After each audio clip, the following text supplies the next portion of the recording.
Allyson Felix on her Olympic medals, listening to her body, and the best advice she's been given. Pushing my limits means constantly challenging myself and doing more than I even think is possible. One specific thing is running longer distances.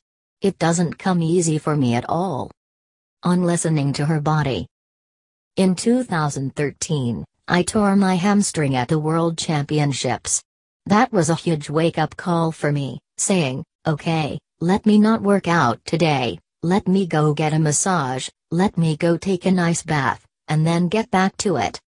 Related, 24 motivational weight loss and fitness quotes. On winning a gold medal.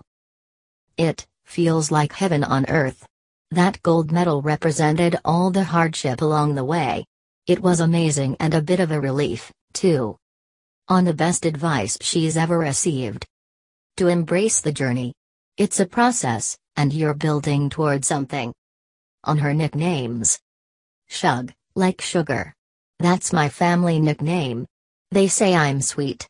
The other one was Chicken Leg, a high school name that I could never get away from because of my skinny legs. Related, 24 fat-burning ab exercises. On the one change she'd like to see in her sport. Catching more drug cheats. It's an uphill battle. The way I would fight it is by bringing positivity to the sport and by being active with kids who are coming up and letting them know that you need to have integrity in what you do. On her medals. I keep them at my parents' house. I've never been really huge into displaying things like that, and they really take joy and so much pride in them. I think they like bragging when people come over. On her heroes. My parents. They're such hard workers. And Jackie Joyner Kersee is a hero to me and a mentor.